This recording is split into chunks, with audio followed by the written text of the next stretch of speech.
nessa noite é: por que nós não vivemos milagres? Vamos ser sinceros. Quantas vezes nós temos colocado algo diante do Senhor? Quantas vezes nós temos, às vezes, orado? E aí você busca Deus por algo para Deus fazer na sua vida. Aí acontece fazer na vida do próximo do seu irmão. Você fala assim: pô, será que Deus esqueceu de mim? Eu tenho orado tanto, que parece que Deus se esqueceu de mim. Aí eu digo novamente para vocês assim: por que nós não vivemos alguns sonhos, alguns projetos? Porque o irmão Manuel às vezes chega na igreja e Deus já abençoa, Deus já abre uma porta. Eu estou dando tempo, o irmão já consegue trazer a família inteira. Eu estou lutando pela vida dos meus filhos, pela vida do meu vizinho, por alguém, e parece que minha resposta, minha oração ela não passa do teto para chegar no céu. E a outra pessoa nem chegou, começa a orar, adorar o Senhor, e Deus tem feito maravilhas. E eu pergunto: por que muitas vezes nós não vivemos milagres? Por que muitas vezes nós não vivemos os nossos sonhos que nós temos colocado ao Senhor?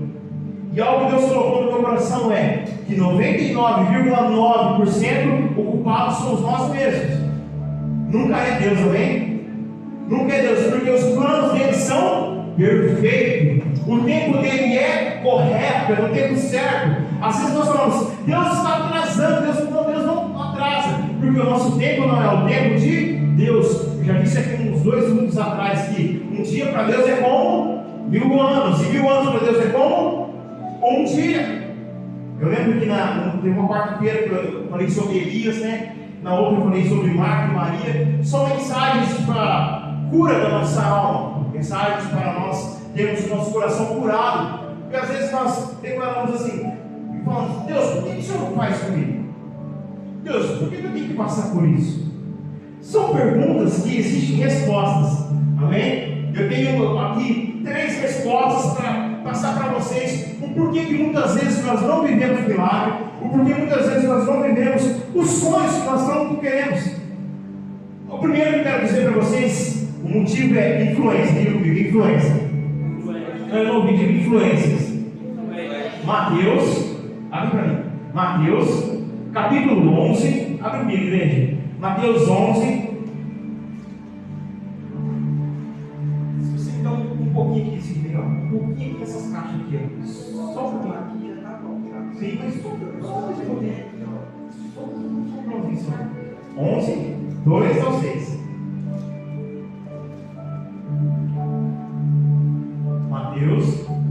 O porquê que nós não vivemos sonhos, o porquê nós não vivemos os projetos, por que a gente não recebe a nossa cura. Mateus 11, do 2 ao 6. Vamos lá, 2. João, diga comigo: João aqui é o João Batista, amém? João, ao ouvir na prisão o que Cristo estava fazendo, ouviu os seus discípulos para lhe perguntarem. 3, pode até o 6, tá bom? És tu aquele que haveria de vir, ou devemos esperar um novo? 4. Jesus respondeu, os discípulos foram até Jesus, e depois Jesus responde: voltem, anunciem a João o que vocês estão ouvindo e vendo. 5. Os cegos veem, os aleijados andam, os leprosos são purificados, os surdos ouvem, os mortos são ressuscitados, e as boas novas são pregadas aos pobres. 6. É feliz aquele que não se escandaliza por minha causa. Posso ouvir um glória a Deus por essa palavra? A palavra é influências. Deixa eu dizer algo para vocês. Aqui está falando de João Batista. João Batista é aquele que quem? Que veio anunciar a vida de Cristo nessa terra. João Batista é aquele que veio com voz que clama no deserto. João Batista é aquele que Deus levanta depois de anos sem Deus falar com o povo. Se falam mais de 400 anos, do final de Malaquias até o início de Mateus, quando a palavra volta a ser escrita. Mais de 400 anos que o povo não ouve a voz de Deus. Mais de 400 anos que Deus fica em silêncio sobre a terra. E aí ele decide enviar o filho dele. Mas antes de enviar o filho dele, ele levanta quem? Alguém para anunciar que o filho dele está para nascer. E esse alguém é quem? João Batista. João Batista é o homem da palavra, um dos que foi mais cheio do Espírito Santo. Um dos homens que mais pregou com ousadia. A Bíblia diz que ele, por um momento, ele, por uma multidão, ele não pregava um sermão como eu estou pregando aqui. Num culto simples como esse, talvez ele iria falar raças de víbora. A gente iria virar as costas e nós íamos embora nos dias de hoje. Porque nós queremos ouvir um evangelho que é doce nos nossos ouvidos. Nós queremos ouvir algo que massageia, que nós vamos sair alegre, feliz dentro do culto. Mas se João Batista está com o microfone como eu nessa noite, ele iria falar um sermão bem duro, bem difícil. Arrependam-se, porque é chegado o reino de Deus. E o quanto é difícil as pessoas lá fora ouvir. Se arrependam, porque é chegado o reino de Deus. Um homem cheio do Espírito Santo, um homem cheio de ousadia, que veio anunciar a vinda do próprio Cristo. A Bíblia diz que a mãe dele era estéril, Isabel. Deus pega um ventre estéril e faz gerar um homem que vem proclamar sobre o deserto que Cristo está para vir. A mãe de Jesus, um ventre virgem. Deus coloca sobre um ventre virgem a salvação para o universo. O ressuscitar dos meus sonhos, dos seus milagres, tudo que nós necessitamos está nesse ventre virgem através de Cristo, quando Ele nasce. E por isso eu quero dizer nessa noite, mas por que nós não vivemos alguns milagres? Porque nesse momento João, ele está onde? No cárcere. Ele está preso, igreja. João Batista está preso nessa hora. Se ele é aquele cheio de ousadia, se ele é aquele homem cheio do Espírito Santo, presta atenção, ele sabe quem ele está anunciando. Ele sabe o que foi que Deus colocou. Vai, fale sobre Jesus. Fale que vai vir algo que vai salvar a humanidade. Se ele sabe quem é Jesus, a Bíblia diz lá no versículo 3 que ele está em dúvida e manda os seus discípulos e até Jesus para saber se é ele mesmo quem ele quer anunciar. Quem tem que diga amém? De verdade. Amém. Ele no cárcere, mesmo sabendo quem era Jesus, o que está acontecendo com ele agora, igreja? Dúvida. E o fato dele estar preso, o fato dele ouvir se realmente é ou não Jesus por ele estar preso, ele manda alguém perguntar a Jesus e falar assim: ó, vão lá e diga, volta lá no 5 para mim, vão lá e diga para João, volta no 5. Ok, Jesus diz assim: que os cegos veem, o aleijado sobre tudo isso que João Batista anunciava. Vai vir alguém que vai curar os cegos, vai vir alguém que vai purificar os leprosos, vai vir alguém que vai ressuscitar os mortos. João Batista sabia que disse Jesus ao recado: vão lá e falam para ele que eu sou aquele que ele disse que eu sou. Emerson, o que você está querendo dizer então? Por que nós não vivemos alguns milagres? Deixa eu dizer algo para você. Porque muitas vezes, igreja, quando nós estamos fechados em um mundo à nossa volta, nós damos mais ouvido para as coisas lá fora do que aquilo que Deus tem falado para nós. Mesmo João Batista sendo um homem cheio do Espírito Santo, ele está cheio de dúvida, igreja. Por que muitas vezes nós não vivemos sonhos de milagres? Porque a dúvida bate no nosso ouvido. Será que realmente Deus me ama? Será que realmente Deus vai deixar eu doente até quando? Quando que as portas do emprego vai se abrir na minha vida? Essa dúvida começa a ser gerada no nosso coração, porque nós sabemos quem Deus é, mas por algum momento da nossa vida, a dúvida bate na nossa porta. E João Batista, eu digo de novo, mesmo ele sendo um homem cheio de Espírito Santo, ele está cheio de dúvida. Os efeitos que a prisão, os efeitos que a palavra nos mostra, faz com que João Batista tenha dúvida. Será que mesmo é esse que eu tenho anunciado? Será mesmo que é esse que eu tenho falado? Deixa eu dizer algo para você. Quando as vozes lá fora começarem a ofuscar dentro de nós, não permita que isso penetre no seu coração. O que você quer dizer, Emerson? Você sabe que você precisa de um milagre. Você sabe que precisa de uma porta aberta. Aí você comenta com uma pessoa incrédula lá falando: não, mas é assim mesmo. A vida da gente é assim. Fica tranquilo que no tempo certo Deus vai fazer na sua vida. Isso está gerando o quê? Dúvida. Mesmo você sabendo o que Deus pode fazer na sua vida, a voz de uma outra pessoa lá fora, que não sabe realmente do Deus que você crê, ofusca claramente no seu coração. Será que Deus não se esqueceu de mim? Eu vim dizer para você nessa noite que Deus não se esqueceu de você. Diga para a pessoa que está do lado: Deus não se esqueceu de você.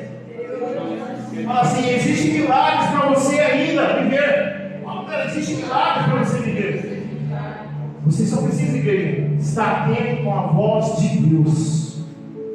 Digo de novo: João Batista, mesmo sendo um homem cheio do Espírito Santo, estava em dúvidas. Imagine eu e você, que muitas vezes não estamos 100% conectados com Deus.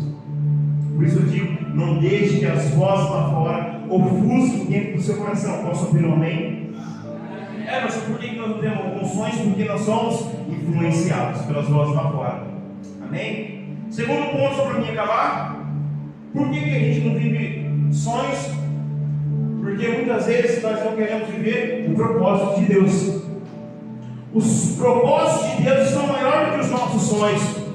Aquilo que Deus tem para nós está acima daquilo que nós queremos viver. Às vezes a gente não consegue ter algumas coisas na nossa vida. Por quê? Porque nós queremos priorizar aquilo que nós queremos e não aquilo que Deus quer para nós. Porque a gente acha que o que nós queremos para a nossa vida é uma coisa boa, uma coisa que vai trazer uma alegria para a gente, mas tudo isso é o quê? É passageiro. E os sonhos, os projetos, o propósito que Deus tem para nós é o quê? É eterno. Deus ele não quer simplesmente curar você, igreja, mas Ele quer você plenamente com Ele. Deus ele não quer simplesmente abrir uma porta para nós, sermos felizes porque essa porta se abriu, mas o motivo dessa porta precisa saber se nós vamos estar sempre conectados com Ele, se a gente sempre vai estar eternamente fluindo com Ele. Nós não podemos deixar influenciado por nós simplesmente sermos curados. Eu preciso ser curado, eu preciso ser tocado pelo Senhor, mas esse toque tem que me conectar diretamente com Deus, para que a glória dele seja manifestada sobre nós, para que o agir dele seja manifestado sobre nós. Quando a gente recusa viver o propósito de Deus, nós não conseguimos viver as promessas, nós não conseguimos viver os milagres. Deus nunca vai dar para nós um propósito se não depender dele 100%. O que isso quer dizer? Que não é na força do meu braço, nem do seu braço, não é do meu jeitinho, não é das minhas conexões, é do jeito de Deus, igreja. Deus ele cura, Deus ele faz o milagre, mas no tempo dele. Provérbios 16:1, coloca para mim Provérbios 16:1, só para beber uma água. De verdade, quem está entendendo, diga glória a Deus, igreja. Os propósitos. Mas para a gente poder viver milagre, nós não podemos ser influenciados pelas vozes lá fora. Para a gente poder viver milagre, nós precisamos primeiro viver propósito, viver a vontade de Deus. O homem pertence à igreja, os planos do coração, mas do Senhor vem a resposta. Uma versão diz assim: o homem faz planos, mas a resposta verdadeira vem de Deus. Outras versões dizem assim: o homem faz planos do seu coração, mas do Senhor vem a resposta. A gente pode fazer plano, a gente pode fazer o que for, mas tem que prevalecer quem? O Senhor, tem que prevalecer Deus. João 15, 5-6. João 15. Hoje eu vou fazer você pegar o jeito desse computador ali. João 15. A Carla ficava doidinha comigo. João 15, do 5 ao 6. João 15 vai falar da videira. João 15, 5 a 6. Boa. O que diz a palavra? Eu sou a videira, vocês são os ramos. Se alguém permanecer em mim e eu nele, esse dará muito fruto, pois sem mim vocês não podem fazer coisa alguma. Essa versão é linda. Quem não pertence a mim é lançado fora, como a vara é seca. As varas são recolhidas e lançadas ao fogo e queimadas. Tudo depende de Deus. O milagre que você quer viver, o sonho que você quer viver, a cura que você precisa depender de Deus e não do seu jeito. Às vezes a gente quer, tem pessoas aí fora que falam assim: deixa eu orar por você para você ser curado. Eu posso orar por você? Não porque eu fui lá na benzedeira, não porque fulano de tal já rezou por mim, não porque eu estou fazendo isso, não porque me falaram que tem que misturar raiz de não sei o que lá. Então as pessoas querem ser curadas do jeito delas. Mas não que talvez algumas coisas, uma medicina não vai resolver, mas tudo isso está conectado a Deus. Amém? Posso entender? Diga amém. Então tudo que Deus quer fazer para nós vivermos os nossos sonhos e milagres tem que estar conectado a Ele. Mas por que eu não vivo sonhos e milagres? Porque muitas vezes não está conectado à vontade de Deus. Algumas portas que se abrem dele, muitas vezes não está conectado à vontade de Deus. A gente quer viver milagre, a gente quer viver cura, mas vai viver eternamente? Por que, Emerson? A gente quer viver milagre, Deus quer a gente. A gente quer viver cura, Deus quer a gente. A gente quer viver sonhos, Deus quer a gente. Por quê? A todo momento ele sabe: sem Ele nós não somos nada. Sem Ele nós não somos nada. Você quer viver, mas se eu não tiver em você, você não consegue viver. Você pode ser curado, você pode pode ser liberto, mas se eu não tiver você, nada. Então não adianta nós querendo ser curado se Deus não estiver conectado com nós, também. Emerson, por que eu não vi alguns sonhos do projeto? Vocês lembram da parábola do filho pródigo? O que o filho queria? Herança. E o pai deu o quê? Provisão. O pai rachou as terras, não deu tudo para o filho, deu tudo para o filho, deu só a parte que era dele, mas outra parte ficou. Ele queria herança, e o pai deu o quê? Provisão. Aí a Bíblia diz que um pouco tempo depois ele falou assim: pai, agora vou embora. Aí o pai deu liberdade para ele. Entenda uma coisa, querido, baseado no que eu estou te falando: aonde o filho pródigo vai, o pai não vai. Como eu disse para você, você pode viver e querer viver milagre, mas se Deus não estiver conectado com você, você não vai viver milagre. Aquele filho só não viveu o milagre, não viveu nada, por quê? Porque o pai não estava com ele.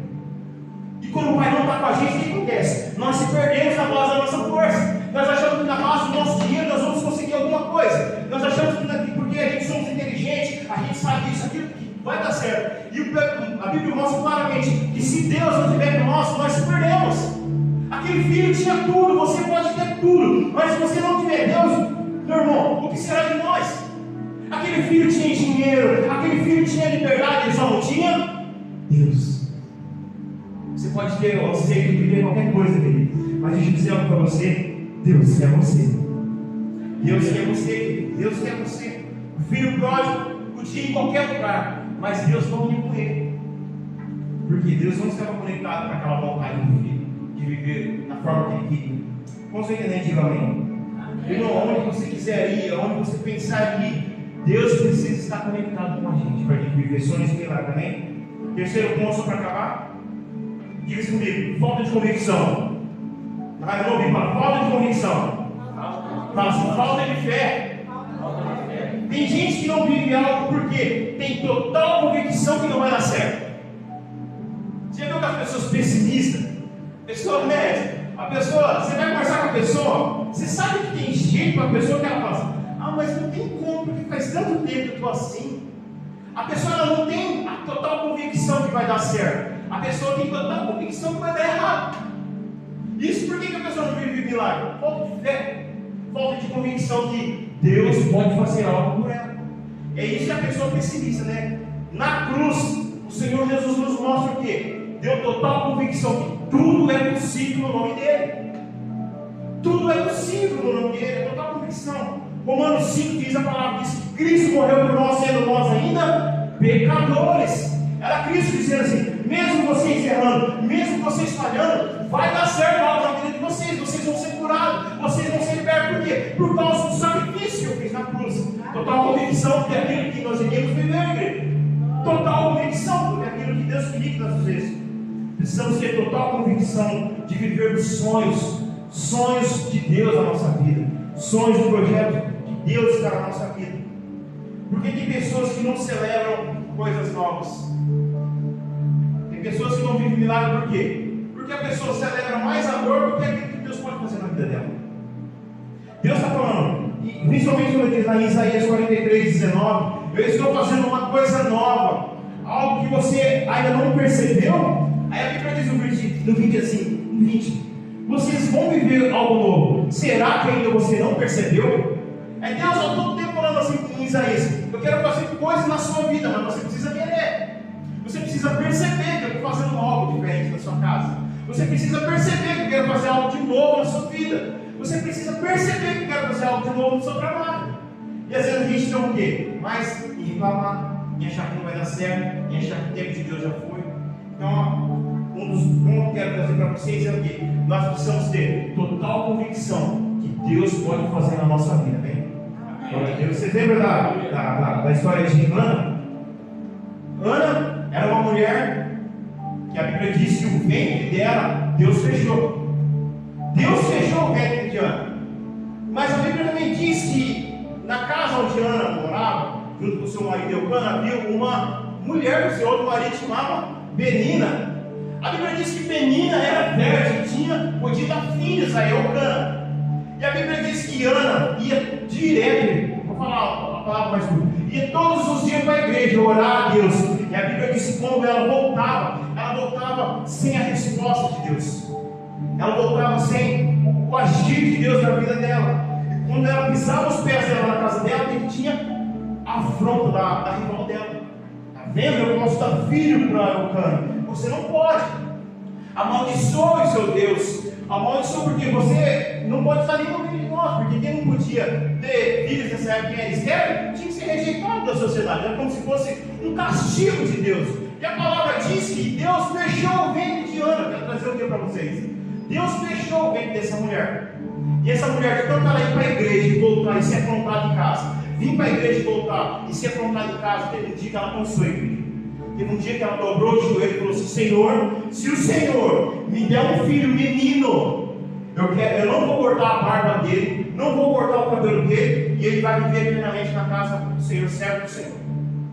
Aonde você quer chegar, Emerson? Eu quero chegar ao seguinte: Israel, naquele tempo, já não tinha mais profeta que dava conta. Estava todo mundo perdido. Deus olhava para a terra, não achava um homem para levantar, para representar ele naquele lugar. E por ele não achar, a Bíblia diz que Deus já não queria mais levantar mais ninguém. E de repente, dentro de uma igreja, no templo, ele escuta uma mulher que ele mesmo deixou o ver e falou assim: se o Senhor me der um filho, eu vou dar ele para você. Irmão, pega isso aqui. Uma mãe queria um filho, Deus queria um profeta. Fechou? Vocês não entenderam? Uma mulher queria um filho e Deus precisava de um profeta para a nação. Deixa eu perguntar algo para você. Quando você precisa de um sonho, você precisa de um milagre, esse sonho, esse projeto vai beneficiar apenas você ou mais alguém? Porque a Bíblia diz que iria beneficiar uma nação a pedido de oração de uma pessoa, igreja. Então preste atenção, para você viver sonhos e milagres, não quem é o maior favorecido? É você ou tem mais gente à sua volta que vai ser? O seu testemunho que você quer tanto que Deus faça um milagre na tua vida, Deus abre a porta para a tua casa, para a tua família, vai favorecer só o quê? Só a sua benfeitoria ou vai edificar a vida de mais gente? A Bíblia mostra claramente que o pedido dessa mulher beneficiou uma nação. Então todas as vezes quando nós queremos pedir algo para Deus, viver um milagre que o Senhor possa fazer, lembre sempre disso: quem vai ser o maior beneficiado? É você ou tem mais gente? Precisa ter mais gente. Então faça uma reflexão: será que o que eu estou precisando é só para mim só? Ou para abençoar às vezes a vida da minha esposa, da minha casa, dos meus vizinhos, da igreja? Pense nisso, igreja. Quando nós somos repetidos diante do Senhor, nós vamos parar e falar: Senhor, eu não quero viver os meus sonhos, eu quero viver os seus. Porque o do Senhor, ele alcança mais pessoas, alcança vidas, transformação de vidas. O milagre dessa mulher aqui transforma a vida até hoje. Uma mulher que orou e Deus respondeu. Amém? Só para terminar, diga assim comigo: constância. Constância. Eu acho que não tem como o pregador pregar e ele não ser um testemunho. Eu sou uma pessoa que posso falar de constância. Eu aqui, vai fazer acho que 14 anos que eu sou convertido, eu faço parte desse ministério aqui, batizei aqui, conheci Jesus aqui, quero que Jesus venha me buscar aqui. Eu já ajudei o pastor muito lá na igreja de São Paulo, lá eu ajudava no louvor, lá. Daqui a gente ajudava no louvor lá. Eu sou daqueles irmãos, os mais velhos vão lembrar de mim, que eu ainda usava calça social, sapato social, camiseta social, vem para a igreja. Hoje vocês não dão risada na minha cara. Hoje se olha vestido assim, passando, os caras não usavam. Eu nem Assembleia de Deus, vim para a igreja. Só um dia um irmão me deu uma gravata para mim usar uma gravata. Eu falei: sangue de Jesus tem poder, mano. Não consigo usar gravata. Não me vejo. Eu já cantei aqui, eu já toquei, já mexi no som, já fiquei lá na frente para receber. Eu já fiz de tudo aqui na igreja. Os irmãos sabem. Eu já fiz de tudo aqui. De terça-feira estamos em oração. Mas deixa eu dizer algo para vocês: eu nunca era constante. Eu sempre parava no meio do caminho. Já toquei muito tempo com a Patrícia e quantas vezes eu ficava meio enguirrado, eu não vinha tocar. É meu dia. Eu posso falar de mim. Deus me curou, amém? Deus me curou. Então o que eu estou querendo dizer para vocês? Eu já fiz de tudo, mas eu nunca fui constante. Eu nunca permaneci até o fim.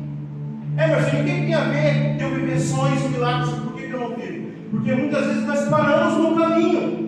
Nós não somos constantes. Nós não vivemos até o Deus fazer na nossa vida. Porque primeiro Deus quer mudar a gente. Porque se Ele não mudar a gente não consegue chegar até o final. Deus primeiro precisou mudar algo em mim, para depois eu permanecer constante com você. Então Deus foi tratando na minha vida que eu não poderia parar. Hoje eu não posso porque eu não sei instrumento, mas se tivesse eu estava tocando. tocar para o meu dia? E Deus foi fazendo o quê? Primeiro Ele foi trabalhando em mim. Você precisa ser moldado, você precisa trabalhar. Deixa eu falar algo para você. Sabe por que muitas vezes nós não vivemos milagre? Porque Deus primeiro quer mudar você. Deus quer primeiro mudar as estruturas da sua vida para você poder viver milagres, para você poder viver maravilhas que Ele tem para nós. Nós não vivemos os sonhos, por quê? Porque muitas vezes nós não temos forças para ir até o final, até receber, até acontecer na nossa vida. Nós paramos, nós desistimos. Levíticos 6, 12, 13, só para mim falar.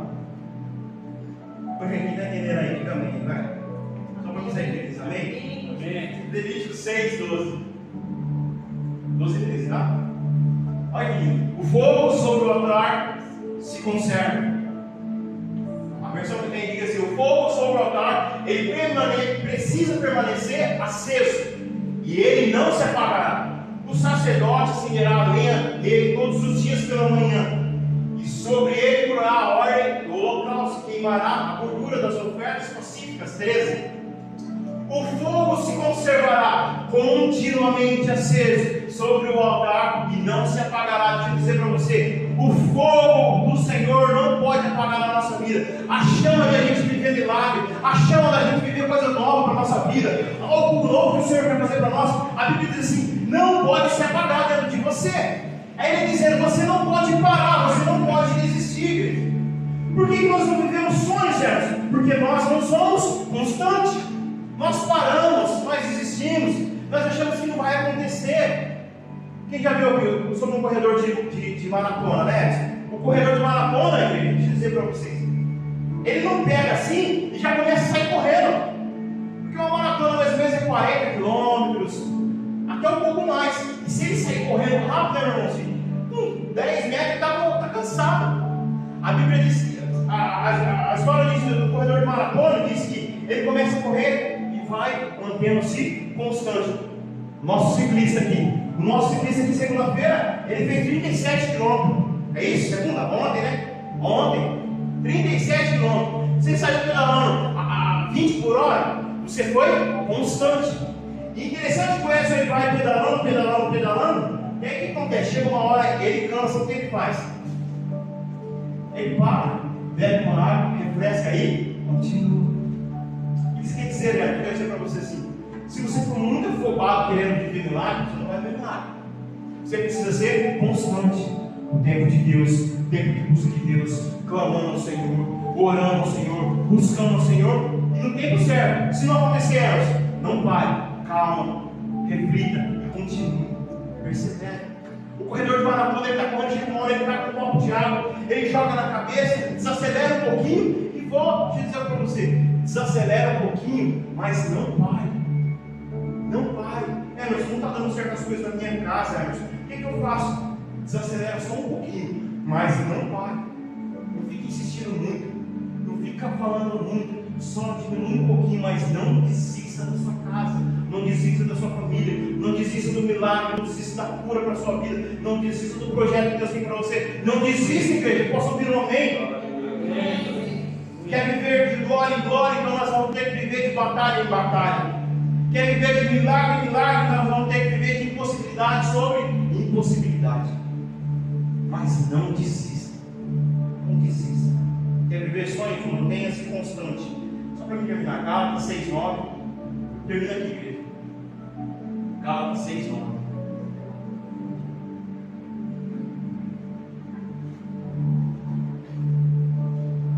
Gálatas 6:9. Gálatas, depois de Coríntios, antes de Efésios. Bem?